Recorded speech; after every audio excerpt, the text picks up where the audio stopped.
తెల్లవారితే చక్రవర్తి అయి రాజ్యమునేలే రామయ్య తండ్రి మాటకై పదవిని బదలి అడవులకేగెనయా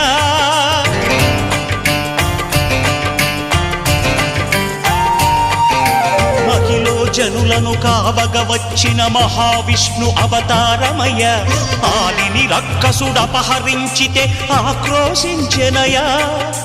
అసురుని త్రుంచి అమ్మను తెచ్చి అగ్ని పరీక్ష విధించెనయా సాగలి నిందకు సత్యము చాటగ కులసతినే విడనాడెనయ నా రాముని కష్టం లోకంలో ఎవరూ పడలేదయ్యా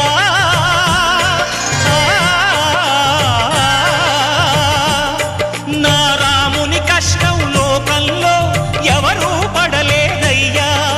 సత్యం ధర్మం త్యాగంలో అతనికి సరిలేరయ్యా కరుణా హృదయుడు శరణను వారికి అభయమొసగునయ్యా అందరి బంధువయ్యా భద్రాచల రామయ్యా ఆదుకునే ప్రభువయ్యా అయోధ్య రామయ్యా